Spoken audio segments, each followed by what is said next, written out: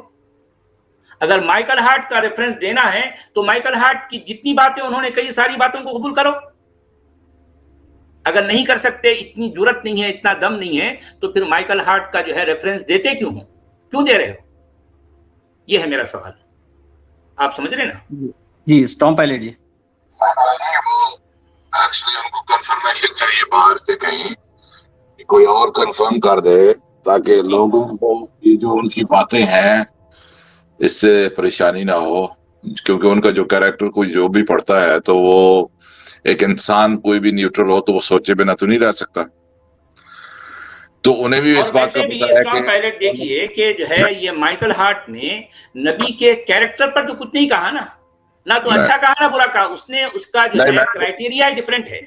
میں نے تو بک پڑھی نہیں ہے تو مجھے نہیں پتا. میں نے یہ سنا کہ اس نے کوئی بک لکھی ہے کہ ہسٹری کے جو یہ جو ہے ڈسکورسز کو کیسے ٹائٹل ہی اس نے یہ رکھا the 100 the most influential personality in human history. یہ ہے اصل میں اس کا اب اندازہ کیجئے کہ میں حیران ہوں کہ ڈاکٹر اسرار جیسے لوگوں کو اس کی بات کرنی پڑی کہ مائیکل ہارٹ نے یہ کتاب لکھی ہے. او مائی گاڈ. یعنی ان بیچاروں کو پتا ہے انسائیڈ جو بڑے علماء ہیں ان کو پتا ہے کہ کیا بلنڈر ہے، کیا پرابلم ہے، ان کو اچھی طرح پتا ہے. جی ہاں. تو اسی لیے انہوں نے اتنی سختی کرتے ہیں کہ پرافٹ محمد کے اگر کوئی بات کرے گا یا اس طرح کی کسی قسم کی تو وہ گستاخی ہوگی اور اس کو قتل کر دیا جائے گا ان کے اپنے ملکوں میں. تو اب بیچارے مجھے تو حیرانی ہوتی ہے کہ سمجھتے کیوں نہیں انسان. ابھی آپ آیت پڑھ رہے تھے اور انہوں نے کہا کہ کوئی بھی عورت اپنے آپ کو گفٹ کر سکتی ہے اس کے بعد، یعنی اتنی بیویاں اور پھر اتنی عورتیں گفٹ کر سکتی ہیں. پتہ نہیں ان کو کب عقل آئے گی، مجھے سمجھ نہیں آ رہا. نہیں اب دیکھیں کہ اس آیت میں نبی کا جو کیریکٹر بتایا گیا ہے، جو انداز جو ہے، اب آپ اس آیت کو پڑھیں اور تھوڑا سا امیجن کریں. اس میں تو یہ بتایا جا رہا ہے کہ نبی کے ارد گرد عورتیں ہی عورتیں ہیں، عورتوں کا بازار گرم ہے. کیا مطلب ہے بھائی؟ یہ کیا بتانا چاہ رہے ہو؟ ہے نا؟ او مائی گاش. یعنی میں تو جب میں نے یہ آیت کو سنا تھا تو میں کہہ رہا تھا کیا ریلی ایسا ہے؟ یہ مطلب اتنی زیادہ پرافٹ کو عورتیں پیش کر سکتی ہیں، کوئی بھی لے سکتے ہیں، تو اتنی بیوی ہیں، تو یہ کیا ہو رہا ہے؟ یعنی ہمیں تو نہیں پتا تھا ان چیزوں کا نا. اب قرآن ہم پڑھتے ہیں، کوئی ضروری نہیں ہے کبھی سورہ یاسین کھول لی، فلاں جگہ کھول لی، یا سورہ کاف پڑھ لی، سورہ بقرہ پڑھ لی، تو اس طرح کے بعض دفعہ ایسے بھی ہوتا ہے کہ کچھ آیات انسان سے مس ہو جاتی ہیں. نہیں بھائی ایسے دیکھیں کہ معقول جو ہے اگر کوئی انسان ہے تو اس کی معقولیت کے جو ہے کی بنیاد پر ایک بیوی ہوتی، کیونکہ ایک بیوی اس کی شریک حیات ہے. ہر انسان کے لیے اس کی ایک جو شریک حیات ہے وہ ایک ہوتی ہے. اگر مان لیں اگر اس کے حالات کوئی ایسے غیر معمولی ہیں، کوئی اس طرح کی ایسی سچویشن سے وہ گزر رہا ہے، چلو ٹھیک ہے، 1 سے 2 ہو جائیں زیادہ سے زیادہ، ٹھیک ہے. ورنہ نارمل تو یہی ہوتا ہے کہ جو ہے ایک بیوی ہوتی ہے، وہی زندگی کا جو ہے سارا جو ہے دونوں مل کر یہ جو ہے زندگی کا جو ہے سفر طے کرتے ہیں. اچھا اب اس میں دیکھیں کہ یہ یہاں پر انا احللنا لک ازواجک اللاتی آتیت اجورہن، یعنی اے نبی ہم نے تمہارے لیے وہ ساری عورتوں کو حلال کر دیا جن کی اجرت تم نے دے ڈالی، اجرت جن کی قیمت تم نے دے ڈالی. یعنی مطلب یہ ہے کہ اگر نبی کے پاس جتنی قیمت ہے اتنی جو ہے عورتیں وہ خرید سکتا ہے یا اتنی عورتیں رکھ سکتا ہے. تو یہ قیمت کس کی دیتے ہیں آپ؟ کس کی اجرت دیتے ہیں؟ جس کی اجرت جو ہے کسی نے دے دی تو گویا کہ جو ہے وہ یہاں بھی مالکت یمین کا بھی ہے نا. اچھا اب دیکھیے کہ یہ تو آلریڈی ہو گیا کہ جتنی اجرت جو ہے وہ دے دی ہے وہ ان کی اتنی بیویاں حلال ہو گئیں. اب اس کے بعد فوری یہ کہا گیا ہے کہ وما ملکت یمینک مما آفا اللہ علیک، اور پھر جو ہے وہ لونیاں جن کو جو ہے تم نے یعنی مطلب جن کو تم جو ہے یہ لوٹ مار کے طور پر جو ہے کہیں سے بھگا کر جو ہے لوٹ کے لاتے ہو. اور اس کے بعد پھر اس کے بعد کزنز بھی مزید.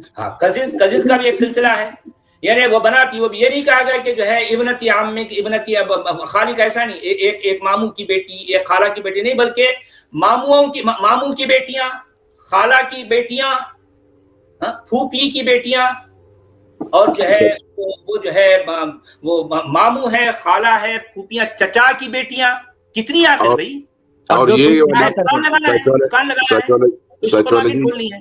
جی سچولہ جی یہ آیت جو ہے یہ کیا ہے، وَحَبْتَ نَفْسَهَا اس کے بعد جو ہے پھر یہ کہا، بات یہاں پر ختم نہیں ہو رہی ہے، وَمْرَأَةً مُؤْمِنَةً إِنْ وَهَبَتْ نَفْسَهَا لِلنَّبِيِّ إِنْ أَرَادَ النَّبِيُّ أَنْ يَسْتَنْكِحَهَا. ارے بھائی یہ نبی جو ہے یہ کیا آخر کام کیا ہے، اتنے سارے تو ہو گئے. اس کے بعد پھر ایک اور وہ عورتیں جو اپنے آپ کو جو ہے گفٹ دے دیں، اپنے آپ کو پیش کر دیں، اور نبی بھی چاہے کہ جو ہے وہ اس سے نکاح کرے تو جو ہے وہ بھی اس کے لیے حلال ہو گئی. کیا آخر ہے یہ قصہ کیا ہے بھائی؟ یہ خالص من دون المؤمنین. یہ اس طرح کی جو ہے یہ آفر یہ صرف تمہارے لیے ہے، مومنوں کے لیے نہیں ہے. تم نے بہت بڑا تیر مارا ہے، یہ ساری جو ہے عورتوں کی دکان تم ہی لگانا، اتنی بڑی سپر مارکیٹ تم ہی کو کھولنا ہے. کوئی اور جو ہے کوئی ظاہر بات ہے اتنی سکت کس کے پاس ہوگی بھائی؟ پلیز مسلمانوں ایک بازار ہے، مسلمانوں آنکھیں کھولو جو ڈیفینڈ کرتے ہو اسلام کو، آنکھیں یعنی کھولو. گرینڈ مارکیٹ ہے، گرینڈ مارکیٹ کیا ہے آخر؟ ماموں کی بیٹیاں، وہاں پر جو ہے وہ بنتی عمک نہیں کہا گیا، چچا کی بیٹی نہیں کہا گیا، چچا کی بیٹیاں. سچ والا جی بات سنیں، میں حیران ہوں آپ پہ. آپ مفتی یاسر کے ساتھ بحث کر رہے ہیں جا کے کہ فرسٹ پرسن کے اور تھرڈ پرسن کے اوپر. آپ اس پہ بات کرنی تھی مفتی یاسر کے پاس، ان چیزوں پہ بات کریں آپ لوگوں کے ساتھ جو سالڈ چیزیں ہیں، جو انہیں پتہ تو لگے تھا کہ جب دنیا سنے. آپ وہ لوگوں کے فرسٹ اس میں چکر دے کے آپ کو چلے جائیں گے، وہ فلاں بک تھی تو وہ فلاں بک تھا تو وہ چلے گئے. وہ بھی کر رہے ہیں وہاں جا کے، جی دیکھو وہ یہ باتیں کر رہے ہیں. بات تو اصل میں قرآن کی ہے، بات تو پروفٹ محمد کی ہے. جی تو ان کی بات کریں. ان کو جب آئے تو ان کے سامنے یہ آیت کھول کے رکھے، بھائی آپ بتاؤ، آپ ہی ایکسپلین کرو. جب عربی دان آئے ہیں تو ان کو بولو کہ یہ ایکسپلین کرو میں، بھائی یہ کیا ہو رہا ہے یہاں پہ. جی ہاں، آج جو ہے یہی تو ہم سچ والا جی آپ ایسے کریں، سچ والا جی آپ ایسے کریں کہ پلیز میں آپ کو بتاتا ہوں، آپ اپنے کمپیوٹر میں فولڈرز بنائیں، ٹھیک ہے جی؟ تو فولڈرز میں بنائیں کہ پروفٹس وائفز اس طرح فولڈر بنائیں، اور آپ کو جب کوئی بات آپ کرنی ہو کھول کے سامنے رکھ دیں اس کے. آپ بات سمجھ رہے ہیں؟ جی ہاں. ہاں تو ان فولڈرز میں یہ ساری آیات اور حدیثیں تو خیر آپ نہیں کریں گے، لیکن یہ آیات کم از کم وہاں پہ رکھ لیں. نہیں، اب آپ دیکھیے کہ ایک ہے خالق کائنات، اور وہ اپنے نبی کو کیا کہہ رہا ہے، اے نبی ہم نے تمہارے لیے حلال کر ڈالی وہ تمام عورتیں جن کی اجرت، جن کی قیمت تم نے دے ڈالی. اور وہ عورتیں جو اجرت کو آج کیا سمجھتے ہیں؟ اجرت کس کے عوض میں یہ کام کرنا آج کیا سمجھا جاتا؟ ظاہر بات ہے یہ اجرت تو تب بھی اجرت ہی تھی، آج بھی اجرت ہی ہے. اجرت اصل میں دیکھیں کہ آپ جو ہے کسی مزدور کو لا لیے، اس سے آپ نے یہ جو ہے کوئی مزدوری لی، اس کے بعد آپ نے جو مزدوری اس کو دیتے ہیں یہی اجرت کہلاتی ہے. بات ختم. بھئی خود قرآن لکھنے والے کی نظر میں بھی عورت کی اس سے زیادہ کوئی ویلیو نہیں ہے، اس سے زیادہ کوئی ویلیو نہیں ہے جو اس کو اجرت کے عوض جو ہے وہ لے لے گا. اس سے زیادہ خاتون کی کوئی ویلیو نہیں ہے قرآن لکھنے والی کی نظر میں. نہیں، وہ اجرت ہوتی ہے عورت کے جو ہے نا پارٹ، پرائیویٹ پارٹ، اس کی اجرت ہوتی ہے. ہاں، اس کی جو ہے ڈیفینیشن بھی جو ہے آئی ہے کرنے والا، آپ کو کتابوں میں ملتی ہیں. دراصل یہ اس کی جو ہے جو شرمگاہ کی جو ہے یہ اس کی قیمت ہے. گویا کہ ایک مرد جو ہے جب یہ اجرت دیتا ہے تو وہ شرمگاہ کی قیمت وعدہ کر دیا. ہاں تو حق مار تو وہی ہے نا، حق مار وہی ہے. ایگزیکٹلی، یعنی اس شرمگاہ کو جیسے مرضی جب چاہے جس طرح سے چاہے استعمال کرے. اب وہ گویا کہ وہ اس عورت کو نہیں بلکہ اس کی شرمگاہ کو یہ خرید چکا ہے، اور جس طرح سے چاہے وہ استعمال کرے. یہ سارے رائٹ جو ہے مرد کو حاصل ہو گئے ہیں. اب عورت جو ہے کچھ بھی نہیں کہہ سکتی اس کے جواب. مہر اور اجرت میں کیا ڈیفرنس ہے؟ مہر بھئی مہر اصل میں وہ شوگر کوٹنگ ہے جو اجرت کے اندر جو مانوی گند ہے اس گند کو چھپانے کے لیے انہوں نے مہر کا لفظ گھڑا ہے. یہ ہے اصل میں. سچ والا جی قرآن میں مہر شبد آتا ہے؟ نہیں، پورے قرآن میں مہر کا لفظ نہیں ہے. یہ اجرت اصل میں عربی کا لفظ ہے اور یہ اسی معنی میں ہوتا ہے جو کہ جو ہے آپ کو کسی جو ہے مطلب خود عربی میں بھی یہی معنی میں ہوتا ہے اور خود ہم اردو میں بھی اجرت کا لفظ استعمال کرتے ہیں جس کا مطلب ہوتا ہے مزدوری، ویج. ایگزیکٹ یہی حیثیت یہی جو ہے یہی شکل جو ہے قرآن کے لکھنے والے نے عورت کو دی ہے. تو یہ مہر شبد کہاں سے آیا سچ والا جی؟ یہ اصل میں جو ہے یہ ان کی جو ہے میں نے کہا نا کہ یہ ان کی مجرمانہ جو ہے یہ بدماشی ہے یہ ترجمہ کرنے والوں کی. یہ جہاں جہاں اجرت کا اجور کا ورڈ آیا ہے قرآن میں یہ جان بوجھ کر یہ اجرت نہ لکھ کر یہ کہتے ہیں مہر. ہاں وہ بدلہ ہے اس کا یعنی جس طرح بارٹنگ ہوتی ہے نا سچ والا جی، آپ نے کوئی چیز دی میں نے آپ کو اس کے بدلے میں کوئی چیز دی، بارٹنگ ہوتی ہے نا. تو یہ اجور ہے اس کے بدلے میں کہ وہ آپ کو وہ دے گی آپ اس کو پیسے دینے ہیں. تو آپ بعد میں اس کو اچھے گلوریفائڈ نہیں بلکہ اب آپ یہ بھی دیکھیے اسٹرانگ پائلٹ آپ ذرا غور کیجئے کہ اگر بات ایسی ہوتی ہے کہ جب بھی یہ عمل اگر مرد کرے گا تو تب جو ہے یہ اس کی اجرت دے گا، ایسا بھی نہیں ہے کہ ایک وقت میں اس نے یہ اجرت دی اور لائف ٹائم کے لیے وہ اس کا باڈی پارٹ جو کسی اور انسان کا تھا وہ اس کا ہو گیا، اس کا وہ مالک بن گیا ہے. اب جیسے چاہے جیسی مرضی وہ استعمال کرے. یہاں مہر مجمل اور مہر مفصل بھی اس میں انہوں نے دو الگ الگ کیے ہیں. نہیں مجمل مفصل نہیں، وہاں پر جو ہے ایک معجل ہوتا ہے ایک معجل ہوتا ہے. معجل اور مؤجل یہ دونوں جو ہے یہ الفاظ ہیں. معجل کا مطلب یہ ہوتا ہے کہ کچھ دیر تاخیر کے بعد، یعنی مطلب یہ ہے کہ اس رات کو نہ دے کر یہ بعد میں دیا جائے. اب بعد میں کوئی لمٹ نہیں ہے، مان لیجیے جو ہے اگر اس کو ایک دن کے بعد بھی ہو سکتا ہے، ایک مہینے کے بعد بھی، ایک سال کے بعد بھی، یا جو ہے 50 سال کے بعد بھی جو ہے وہ کبھی بھی دے سکتا ہے. صرف اس میں لکھنا ہے کہ آپ نے اس کو مہر معجل دینا ہے. ہاں مہر معجل کا مطلب یہ ہے کہ بر وقت اسی وقت دے دینا ہے جلدی کر کے. اور ایک مہر معجل ہوتا ہے کہ اس کو تاخیر سے آگے جا کر دینا ہے. کل ملا کر جی جناب ٹوٹل ویلیو کیا لگاتے ہیں؟ ابھی تک تو 32 روپے دیتے رہے ہیں یہ لوگ. بھائی بات یہی ہے نا کہ دیکھیں یہ 32 روپے ہو یا 22 روپے ہو کل ملا کر یہ مرد کی ڈومینیشن ہے. اب وہ اس کے نزدیک عورت کی اس سے زیادہ کوئی ویلیو نہیں ہے، کچھ بھی ویلیو نہیں ہے. وہ یہ 32 روپے 35 روپے دے کر وہ اس ایک انسان کی جو ہے شرمگاہ کو ہمیشہ کے لیے اپنے اوپر حلال کر لیتا ہے. یہ ہے نکاح، اس کو کہتے ہیں نکاح.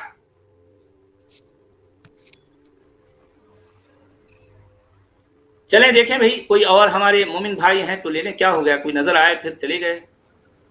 بھائی یہ دیکھیں کہ جی ہاں اس وقت جو ہے آپ یعنی ہم مومنین کرام سے یہ سوال کر رہے ہیں کہ اپنے منہ بولے نبی کو سچا اور اچھا ثابت کریں. یہ آپ کے لیے سنہری موقع ہے کہ دنیا کو دکھائیں کہ مسلمانوں کا نبی واقعی کتنا سچا ہے اور کتنا اچھا ہے. کن بنیادوں پر آپ اس کو یہ کہتے ہو، یہ دعویٰ کرتے ہو کہ ہمارا نبی پوری انسانیت کے لیے رول ماڈل ہے؟ کیا وہ بنیاد